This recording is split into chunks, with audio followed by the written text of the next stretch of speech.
Hi, this is Bruce Buffer, and you're listening to the Brats and Beard Podcast.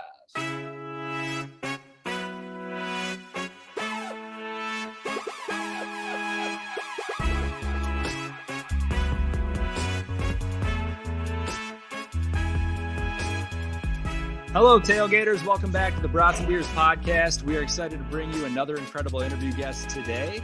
We have a former MLB left fielder who played for the Brewers, Padres, Reds, Devil Rays, and Rockies throughout his 14-year professional career. He's a four-time All-Star, a Silver Slugger award winner, and a member of the Brewers Wall of Honor. He finished his career with 355 home runs and over 1,000 RBIs. Tailgaters, please help me welcome this Milwaukee Brewers legend to the show, Greg Vaughn. Woo! Woo! A lot of tailgaters. Yeah. Yep. You know all about the tailgaters with Milwaukee for sure. Well, Cody and I are Brewers fans. Drew's a Twins fan, but we try not to hold it against him. But yeah, I mean, yeah, we won't hold it against him. Yeah. Well, we can jump kind of right into it. So, only 30 players have ever hit 50 or more homers in a season. And that's a pretty special accomplishment. And you did it the same years like Griffey, Sosa, McGuire. What's it like to be part of such a great club? And is hitting a home run just the greatest feeling during a game? Or Well, I think hitting the home run is a good thing. I think, though, when you hit it to win a game, it makes a big difference. You know what I mean? I tell, everybody, especially that I golf with now, that they get a birdie on the first hole, the second hole. I'm like, man, this is the first inning. A lot of game left. It's in diapers. Yeah. So, but if you're getting birdies on 17, 18, or 16, then that makes a little bit more of a difference, so to say. yeah, The same thing in baseball. If you can tie one up off the setup guy or the closer to put your team in position to win, because a lot of things happen between the first inning and the ninth inning, or the seventh inning. You got I forgot how many innings we play now in MLB. You know what I mean? That's awesome. What was your favorite ballpark that you ever played in, and what's your least favorite? I don't. I think my favorite was definitely probably Oakland Coliseum. I mean, I had probably my most success there, and being a California boy, everybody got to come from home to see me. It's right down the road. And least favorite, I don't know if I had a least. For sure, least favorite, and I played for that team, Tampa. Worst ballpark in it. Worst ballpark. You get 2,000 fans. I was gonna say no fans. Yeah, that's you got 16,000 for the other side, 20. yeah. And, but now they have great teams, and it just sucks if you can't get the support. Yeah. And it's gonna suck too, because the A's are gonna be in Vegas soon, and that's just the way life goes. And that city's gonna lose 3 major sports franchises. I feel for the city. Yeah, it's unfortunate. Drew, I know you're a big baseball guy, so I want you to ask some of your questions. Your hard hitters. Well, I just want to get into it about this facial hair thing, Greg. What was that like? I mean, I'm sure you're just like, this is ridiculous. I'm not putting up with this. But also, I'm sure Marge's shot had a lot to do with it. Do you got any good stories about that? Yeah, well, first of all, how I found out was I knew something was up, because we had a week before spring training. And when they tell you you're not getting traded, and I'm like, damn, I just hit 50 home runs. Why should I get traded? You know what I mean? I've done everything I can to stay here. And I was the first person to ever hit 50 home runs to get traded. So that sucked. And you're playing in San Diego, you're just coming off the World Series. You had a great bunch of guys and great teammates. And then I get like a nightmare of a phone call at 4:45, 5 o'clock California time, from Mrs. Shot saying, Greg, congratulations, honey. This is my shot. And I thought it was a nightmare or a bad dream. And she said, I just want to congratulate you and tell you you've been training to the Cincinnati Reds. And I was like, excuse me? I'm like, I swear I thought I was dreaming. You know what I mean? So with that being said, she goes, we have one problem though. She goes, you have a goatee. And I said, yeah, that's correct. You did your homework. You traded for me. Yeah, I have a goatee. And she said, we don't allow facial hair here. I said, well, it's 5:05 a.m. on the West Coast. I'm not happy about being traded first. Second, now you tell me I got to save my goatee. Third, I think you should get your players back because I'm not comfortable. You know what I mean? And they put it out there, I guess, to the fans and to whoever they needed to put. It's at that time 1999, and I didn't understand what my goatee had to do with me playing baseball. But also at the same time, I get it now. It was part of structure and part of the rules. And, being at the age that I am now, I probably would have did it for the guys that did it before me, out of respect for them.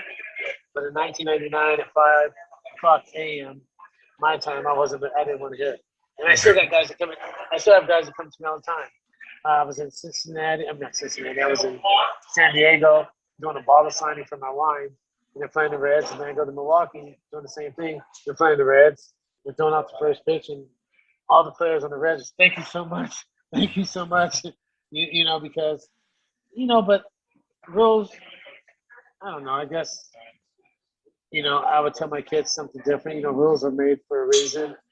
But it was just a lot, getting, like I said, getting 50 home runs and getting traded, being the first person ever. Second, you're going to a team that all you hear is horror stories about. Yeah. And a lot of them were true. The facial hair was just the first part. I had to change the way we ate, the way we traveled, the way certain things were done, and you reach the big leagues to be treated like a big leaguer, you know what I mean? And if you want me to go out there and give you my all, you got to take care of your horses and the guys in the clubhouse. So things were changed, and I have to say, after being so adamant against the trade, it was one of the most I said terrific times during the point of my career that I played baseball with Boney, with Casey, with Pookie Reeves, with Richie Long, Michael Tucker, Mike Cameron, and Pete Harn, Steve Avery, Danny Graves. We weren't picked to win anything, and we're in a one-game playoff because we started the last few games at like midnight in Milwaukee because of all the rain. So. But all we had to do was win one game. We didn't win one game, and it is what it is. But that's probably some of the most fun I've ever had in my life playing baseball. For sure. It's just crazy that, the Reds logo had a mustache on it, and then they ended up changing it, and it just sounds – and Raleigh Fingers, his iconic mustache, he said he retired before shaving it. So you also have a crew with you, be you, right? Yeah, I think, like I always say, that a lot of people died for, their stars on their flag for us to be who we were. But also at the workplace, you have to follow the rules. You have to follow the rules of society. You have to follow the rules of our employer. I just wasn't ready to follow them at 5 a.m. after hitting 50 home runs in the season. And someone telling me that I had to shave my goatee. Really quick to build off that, Greg. I saw a report saying that at one point you were about to be traded to the Yankees, but that fell through. And my question to that is, did you want to go to the Yankees? As an MLB player, is that something you want to do or not? I would say yes and no, but my shoulder, I was comfortable in California. I've never played in a big market. And looking back on it, I wish I would have experienced it at least one time during my career. And what bigger or, at the time, better organization to go to than the Yankees, you know what I mean? Right. You ask people now who Greg Vaughn is, they're like, who? But if I would play for you can ask them about the last guy on the bench of the Yankees, and they know who he is. You know what I mean? It's just the way it is. You have a way to maximize your brand and yourself during your playing career, but also you get to play with the likes of Jeter, Mariano, and people like that, Giambi. Because I have a house in Vegas and he's my neighbor. I believe the guy upstairs puts us in positions, in places he wants us to be in. I was comfortable, playing for small markets. No, for sure. As a fan, it's like I don't want to see anyone go to the Yankees. But as a player, like you said, it's about the spotlight, right? Well, I think it's about the spotlight, and it's about the commitment of the organization that every year you're going to have the opportunity to play for that ring. Yeah. You know what I mean? That every single time you take the field, you're going to have an opportunity, or you come to spring training, you're going to have an opportunity to play for something. And that's usually, the American East title or, the World Series ring. And, Absolutely. or the World Series trophy, excuse me. And I've been on a lot of teams where that's not the expectation. The expectation was to get the profit sharing from the rest of the league and, call it a day. Well, would you say that World Series run and experience was probably like one of the best moments in your career? I guess what would you dub as like your favorite moment in your career? Well, without a doubt. I mean, I think we won our division by 30 games that year in '98. I think sitting in the locker, with Tony, rest in peace, was a good friend of mine. My son, I don't know if Anthony was probably playing, Tony's son, Tony Jr., but you got Denzel, Spike Lee, Chris Tucker, and all those guys, in our locker room, we're talking mess, and, my son got a chance to see that, and we'll meet him and be around him. And then, to hit a home run in the first game of game one, and you cross home plate, you got Chris Tucker and Denzel, those guys are like, I see you. And then to hit another one, and then you go by, and Chris Tucker's like, all right, that's enough. You know what I mean? But to have your son there, your family there, and, it means the world to you. So, like I said, I've had a lot of defining moments in my career. Yeah. First time coming back to Oakland, hitting a home run off of Dave Stewart, and then hitting a game runner off of Dennis Eckersley, in front of my family and friends, So, like I said, baseball's been good to me. I just wish we could find a way to get former players back in the game and also get this new era or way of baseball to mimic the old. Yeah, definitely. It is changing very quickly. I feel like it's changing. There's new rules every day. I feel.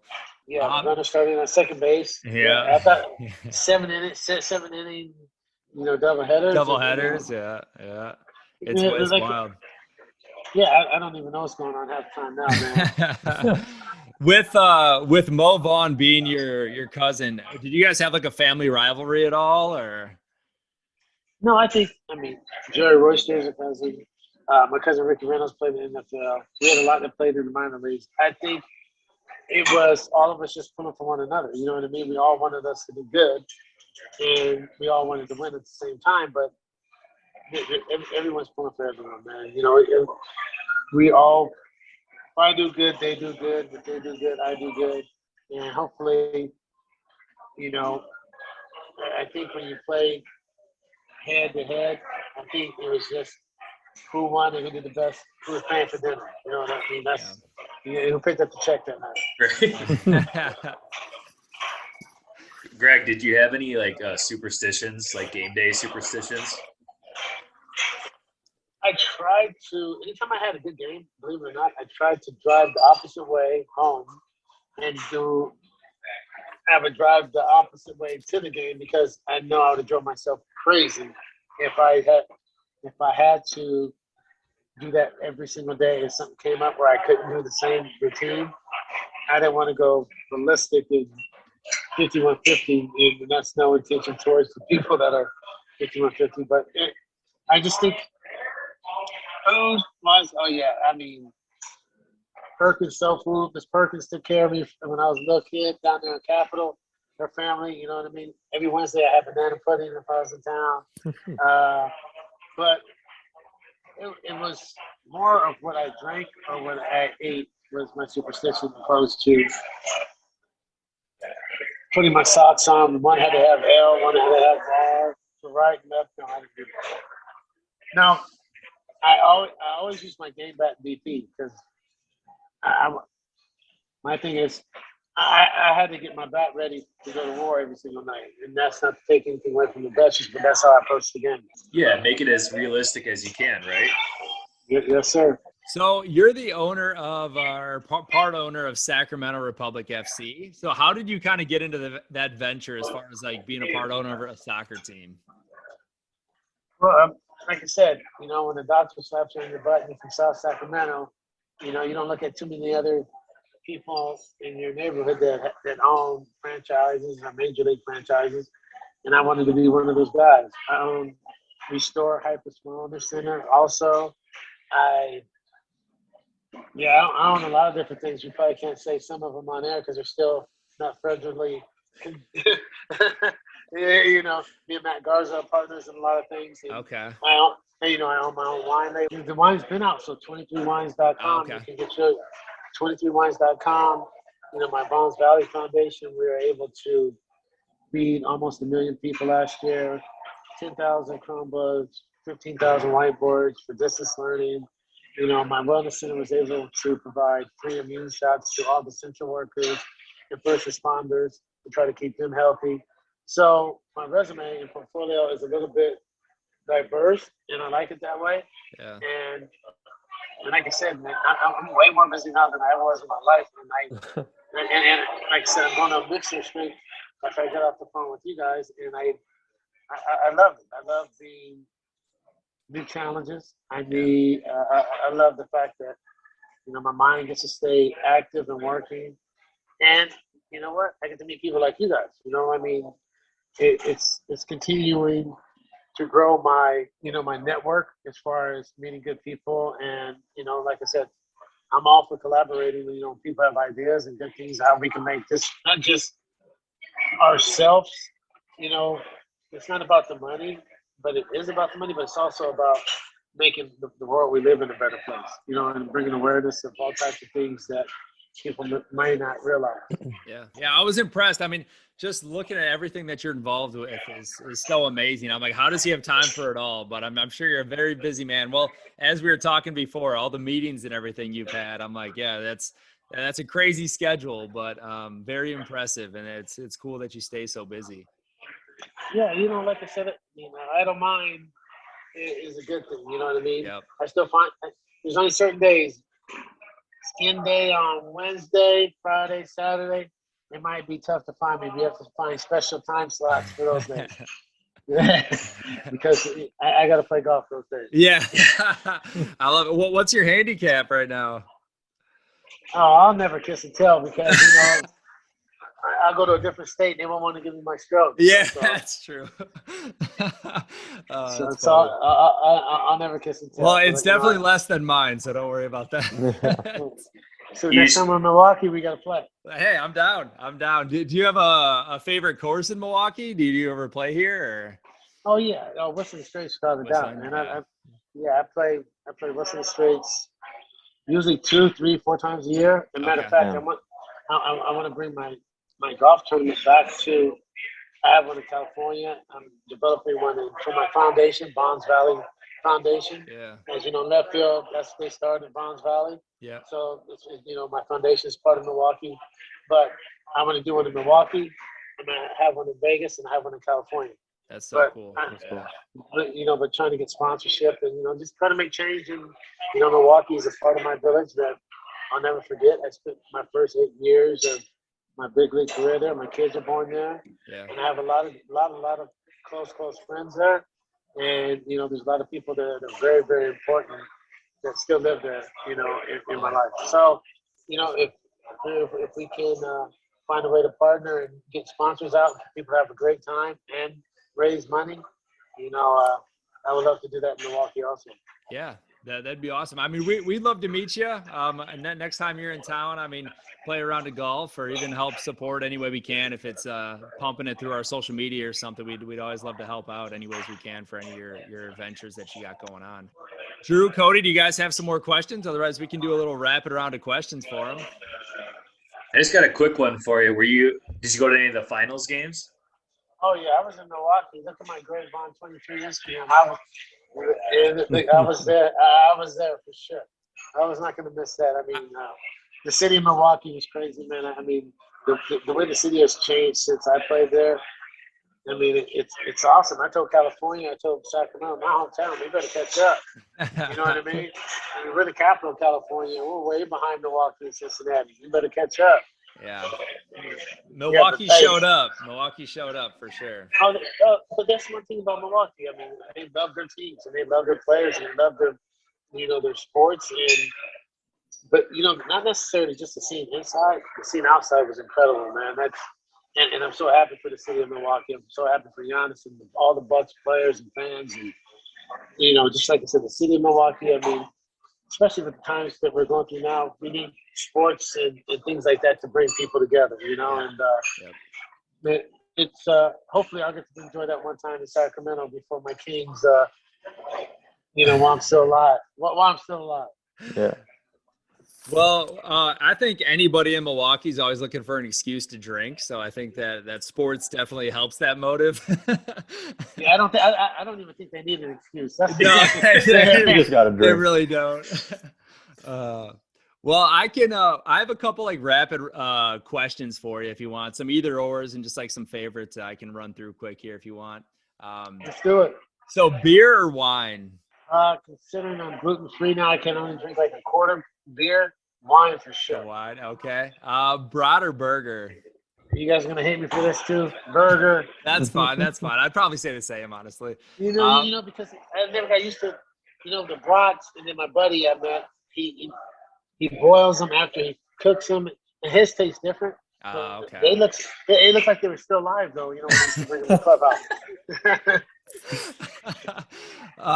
Being an all-star or winning the Silver Slugger award? All-star without a doubt. All-star. County Stadium or Jack Murphy Stadium or Colcom, whatever you prefer. Okay, that's two-sided question though. I mean, are you talking about the hitting, or are you talking about the interaction? Just the interaction, just the vibe, just being there. Which one would you prefer? When you're winning, I would prefer San Diego, because when Hell's Bells comes on with Trevor, Dan Bowman. Yeah. But my personal relationship with people and fans in Bonds Valley, I wouldn't change it for anything in the world. I mean, I knew people on the first name basis. I would drive out, stop right next to them. I wouldn't eat a brat, but I might have a refreshment or two with them out there while I'm out there. I love it. And then, but like I said, it was easy to become personally engaged with the fans of the city of Milwaukee. Okay. Who's the hardest pitcher you've ever had to face? All of them, but I think I think when you're going, there's just some guys that have your number, and early in my career, Roger Clemens had my number. He played off my aggressiveness, but you have Harvey. Back then it was a closers, man, because you only got him for one out. You know what I mean? Yep. Oh, but but you have, Saberhagen. Woof. Brett Saberhagen was filthy. Guys that made you turn around your face. Mike Boddicker. And Rob was like, Greg, scoot up in the box. I'm not used to this. Because that slow curveball. So I think at any particular time, if you're going well, somehow it works out. And if you're not going well, the whole state hates you. You know what I mean? Greg, did you go up against Nolan Ryan? Oh, yeah. He was tough, too. First 3 pitches right at your head. Yep. No doubt. First 3 pitches. And then I've been hit where I thought the ball came out on my other side of me. Like you're hitting the ribs and going, look out. It came out. And Gary Sheffield being my best friend, and then Doc, we're being so close to Doc. My bad, G. Are you okay? I know. I'm like, Doc, I know that was on purpose, man. I know it. As I go to the All-Star game, I got Dr. Bobby Brown and a hematoma and the seams in American League Baseball on my rib cage. Yeah. That's crazy. What's your favorite food? Favorite food I would have to say seafood. Anything. I try to stay plant-based or anything that comes from the earth. It's seafood for sure. Okay. How many Krispy Kreme donuts do you think you'd be able to eat in an hour? Just hypothetically. It depends if I was drinking all night and I didn't care what I was eating the next day. Or I don't know if I could. I used to do just a couple because, like I said, with no gluten. I was going to say the glutens, yeah. But that's just because I don't want to go to the gym. I don't have celiac. I don't have any of that stuff. But no gluten, no dairy makes it easier for me not to go to the gym. And last one here. Do you have a favorite Instagram or Twitter account that you follow? Yeah, I do, man. It's crazy. The one I follow, is my guy. I can't remember his name, but he's from Miami, the golfer. Pedro's, you freaking Pedro's. You gotta, yeah. I got a chance to play golf with him, man. He's the best. He's the funniest person alive. He is. He's the funniest. Is he person like alive. that all the time, like while you're actually playing? Oh yeah. Hey, dude, he's the best. And if you want to laugh, you gotta follow his account. Love it. I would hate myself if I didn't ask this. What was Tony Gwynn like? Tony was Tony. Like I said, for me, I had 8 years in the big leagues, couple all-star teams, and I got there, and he made me feel like I was in Little League and never played before because his hitting approach and how simple he made it. And I didn't let anybody off the hook. Me and Tony, we battled. Everyone had nicknames. They called me Hootie. I called everybody. Everyone had nicknames, so I didn't let him off the hook. He was Gary Coleman, and he had to go with it. You got to be part of the team. He's a little bit more quiet. He wasn't, Tony. He just stuck to to his business. He was a business oriented type of guy. But I hit with him every day. My son played for him. My oldest son played for him. Hey man, I've never seen anything like it. Well, Paulie was close. I played with Robin. I played with Dave Parker. But I'm talking about this man got 3 every day. Every day. And they weren't like, you think of him as a singles hitter and he's this and that. He was different there's a lot of guys that won batting titles I'm not a big fan of. But Tony, he got it done, man. He got it done, and like I said, I'd take him his glove. He hit in front of me sometimes. And let us swing it to you. He'd be like, man, my hands are over just a quarter of an inch and blah, blah, blah, blah, blah, blah. I'll take it. You know what I mean? And so, he was incredible. And like I said, it was like his vision and what he was trying to accomplish. If somebody vacated, he knew he could see it at home plate, and that's where the ball would go. That's incredible. Well, if you guys don't have anything else, if you don't mind, we can play a quick game. It's called 3 Vaughns Don't Make a Right. So you have to pick which Vaughn has this accomplishment or fact that it belongs to. And it's either you, Mo, or Ricky Vaughn. Okay. From Major League. So it should be pretty easy. But this Vaughn was once in prison for stealing a car. Ricky Vaughn. That wasn't me. That wasn't Mo. This Vaughn finished his career with a .293 batting average. Mo.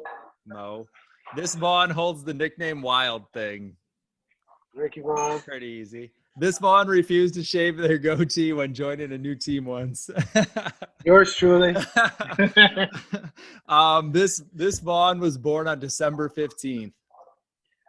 Oh, shoot. December 15th. Please don't tell me that was Mo. I hope it's your cousin so you can get it. It is. Oh, shit. It's Mo. Yeah. This Vaughn once admitted that he took steroids in high school to help himself play baseball. That has to be Ricky Vaughn. It is. Charlie Sheen, I didn't know this, but he actually threw like an 89-mile-an-hour fastball in high school, and he admitted he was juicing up. But fun fact. But the last one, this Vaughn is the best Vaughn because he came on the Brats and Beers podcast today. Oh, yours truly without a best. I love it. Well, thank you, Greg. Do you guys have anything else? No, thank you so much for coming on, Greg. Thank you. Thank you so much for coming on. Hey, thank you guys. Remember 23wines.com. You can order all the wine. And if you spell out the word 23 wines, you can follow us. And also Greg Vaughn 23 on any handle. Okay, awesome. And want to shout out Vaughn's Valley Foundation. Foundation. Yep. Yeah. VaughnsValleyFoundation.org. And we're all on Instagram, Twitter, Facebook, all the handles. Nice talking to you guys, man. Appreciate you. I can't wait to come back and get on the golf course with you. Yeah, we're staying in touch. We're going to play around. Okay, for sure. Truly an honor. Thanks, Greg. Have a good one, Greg. Thanks, Greg. Hey, thank you, guys. Thank you. Bye-bye. Bye.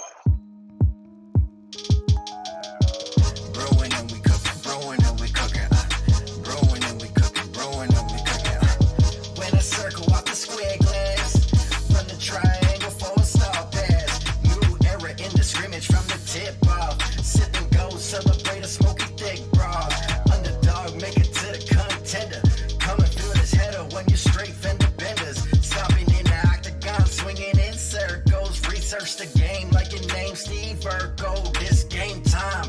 Coach with a PT, B&B, PC. Tap in and beat the Southpaw finna leave. Y'all shook it.